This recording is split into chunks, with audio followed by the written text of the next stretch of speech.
Hey, what's up guys? Welcome back to another video. I'm Sandeep Singh and you are watching Into Can Vlog. So आज की video में मैं बात करूंगा कि जो भी इंटरनेशनल स्टूडेंट्स कनाडा में फर्स्ट टाइम आते हैं वो स्टार्टिंग में हम क्या क्या मिस्टेक्स करते हैं और जो कि हम इजीली अवॉइड कर सकते हैं. सो ठीक है, without wasting your time let's start this video right now.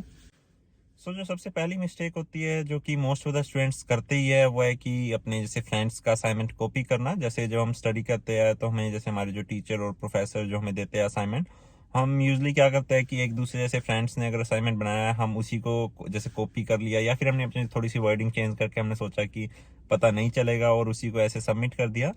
तो होता ऐसे है कि जैसे कुछ प्रोफेसर होते हैं वो ऑनलाइन भी जैसे चेक करते हैं, जैसे प्रूफ रीडिंग या फिर और भी जैसे सॉफ्टवेयर्स आते हैं उनके थ्रू वो चेक कर सकते हैं कि भाई अगर ये असाइनमेंट दूसरे असाइनमेंट से मैच कर रहा है या नहीं.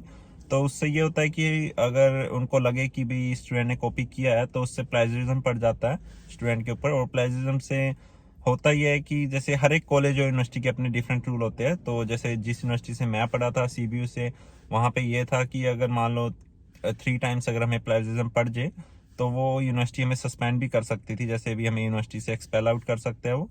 तो उससे ये होएगा कि हमारे जैसे कह लो कि हमारा जो स्टडी परमिट की जो कंडीशंस हैं वो मीट नहीं होएगी. अगर मान लो हमें किसी भी यूनिवर्सिटी कॉलेज ने हमें निकाल दिया वहाँ से, तो हमें या तो हमें उसी टाइम इमीडिएटली कोई और कॉलेज या यूनिवर्सिटी ढूंढना पड़ेगा. अगर उस टाइम पे हमें नहीं मिला तो फिर कंट्री को लीव करना पड़ता है. सो यही चक्कर है कि अगर हम असाइनमेंट हम अवॉइड करें कि हम अपने किसी भी फ्रेंड से कॉपी करें. और वैसे ये होता है कि अगर हम किसी भी कॉलेज या यूनिवर्सिटी में हम पढ़ रहे हैं तो हमें पहले ही जो अपने जो सीनियर्स होते हैं उनसे पता चल जाता है कि भाई जैसे जो प्रोफेसर थोड़ा सा स्ट्रिक्ट है और भाई कौन सा प्रोफेसर थोड़ा सा असाइनमेंट थोड़ा ज़्यादा ध्यान से चेक करते हैं. तो हमें ये चीज़ हमें ध्यान में रखनी चाहिए कि हम असाइनमेंट कॉपी बिल्कुल ना ही करें. और कर भी रहे हैं तो हम अपना जैसे पैराफ्रेज उस हिसाब से करें, मतलब हम अपना आइडिया जरूर ऐड करें, हम उसमें प्रॉपर कॉपी ना करें कुछ भी. और जो सेकंड मिस्टेक होती है वो होती है कि क्लासरूम में लेट आना. वैसे ये हर एक चीज़ हर एक क्लास या कोर्स के लिए तो मैटर नहीं करता. जैसे कुछ कोर्सेज होते हैं, कुछ जैसे प्रोफेसर ज़्यादा ही लीनियंट होते हैं तो उसमें होता है कि कई कोर्सेज में मैं सच बताऊँ तो हमें क्लासेस लगाने की भी जरूरत नहीं पड़ती. जैसे हम मेन क्लास लगा लेते हैं कभी कभी. बट कुछ प्रोफेसर या फिर कह लें कि कुछ कोर्सेज में थोड़ा सा डिफिकल्ट होता है कि जहाँ पे मतलब कि अटेंडेंस ज़्यादा मैटर करती है. तो हमें अवॉइड करना चाहिए कि हम क्लासरूम में लेट ना ही आएँ और मतलब कि टाइम पे क्लासरूम में आएँ और क्लासेस मिस ना करें.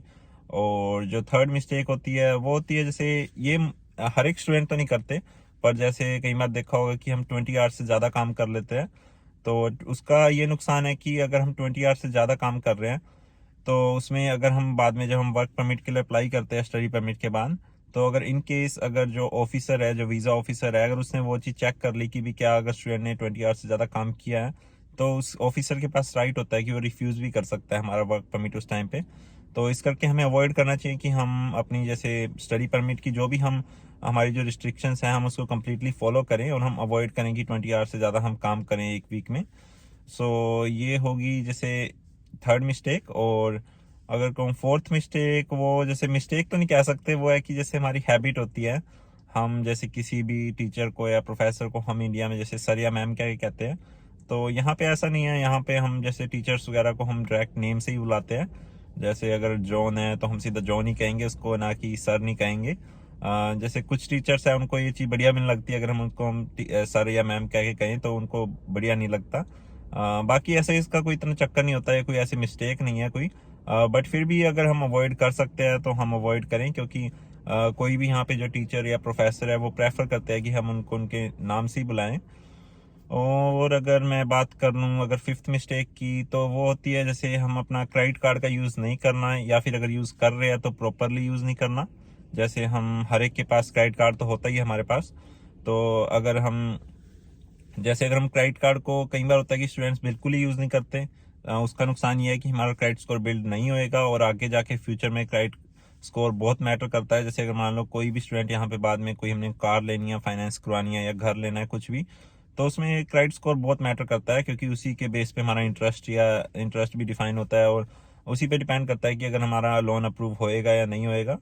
तो हमें क्रेडिट कार्ड का फ्रिक्वेंटली यूज़ करना चाहिए. और एक और चीज़ मेन ध्यान रखनी चाहिए, जहाँ तक कि मुझे नॉलेज है, हमें 35% से ऊपर ज़्यादा यूज़ नहीं करना चाहिए किसी भी अपने जो क्रेडिट कार्ड का है. जैसे अगर मान लो हमारे कार्ड की लिमिट $1000 है तो हम 350 से ज़्यादा मंथली स्पेंड ना करें, क्योंकि अगर हम उससे ज़्यादा स्पेंड करते हैं तो हमारा क्रेडिट स्कोर भी डाउन जाता है। तो हम ये अवॉइड करेंगे, या फिर कभी भी ऐसा ना करें कि बिल्कुल ही यूज़ ना करें। क्रेडिट कार्ड को यूज़ जरूर करें, बट 35% तक यूज़ करें, उसकी जो लिमिट है, ताकि हमारा क्रेडिट स्कोर बढ़िया मेंटेन रहे। और बाकी एक और मिस्टेक, वो मिस्टेक नहीं है, वो जस्ट एक जनरल अवेयरनेस है। हमें जैसे हर एक स्टूडेंट को ये ध्यान में रखनी चाहिए। जैसे हम जब यहाँ पे आते हैं, यहाँ पे थोड़े बहुत स्कैम्स भी होते हैं। जैसे कभी सुना होगा अभी CRA स्कैम, जैसे जो कॉल करते हैं, जैसे जो फ्रॉड, कोई भी बंदा है वो हमें फ़ोन करे कहेगा कि भाई आपका जैसे स्टडी परमिट एक्सपायर हुआ है, या फिर आपके सोशल इंश्योरेंस नंबर का गलत यूज़ हुआ है। तो वो हमसे हमारी पर्सनल इन्फॉर्मेशन मांगते हैं, जिससे वो ट्राई करता है कि हम, जैसे भी कोई भी अगर नया स्टूडेंट आया है और उसको नहीं पता इस बारे में, तो वो एक बार तो डर जाएगा जब वो उसको कोई भी कहेगा कि हाँ भी तेरे नाम पे मतलब कि अरेस्ट वारंट या फिर कुछ भी इशू है, अगर वो कहते हैं ऐसे, तो न्यू स्टूडेंट है वो तो एक बार डर जाएगा। तो वो कहते हैं कि भी जैसे $5,000 दो हमको, या 2,500 या फिर 3,400, कोई कुछ भी अमाउंट मांग सकता है। अगर हमें अवॉइड करना है, हम जैसे अगर वो कॉल आती है या तो डिस्कनेक्ट करें, या फिर हम रिपोर्ट भी कर सकते हैं उस नंबर को, या हम ब्लॉक कर सकते हैं। तो ये चीज़ हमें एक माइंड में रखनी चाहिए कि हम इस टाइप के फ्रॉड से बचें। सो ठीक है, बाकी यही मिस्टेक्स है जो मोस्टली स्टूडेंट्स करते हैं। सो ठीक है गाइज, आज की वीडियो में बेसिकली यही था कि जो भी हम मिस्टेक्स करते हैं और हम अवॉइड कर सकते हैं, तो ये एक टाइप से अवेयरनेस के लिए वीडियो थी। और भी जैसे कुछ और भी मिस्टेक्स अगर मुझे बाद में कोई ध्यान में आई, तो मैं बाद में अपनी इंस्टाग्राम पे जैसे स्टोरीज वगैरह मेंशन कर दूंगा। अगर आप वहाँ पे फॉलो करते हो मुझे, तो आप वो भी चेक कर सकते हो, या फिर आप हाईलाइट्स में भी जाके वहाँ पे देख सकते हो। सो ठीक है, अगर आपको ये वीडियो बढ़िया लगी तो इसको लाइक कर देना, और अगर ये बेकार लगी तो इसको डिसलाइक कर देना, और कमेंट सेक्शन में जरूर बताना अपने कोई भी रिव्यूज़ या सजेशन। So, ठीक है guys, thank you very much for watching today's video and you all have a great day ahead.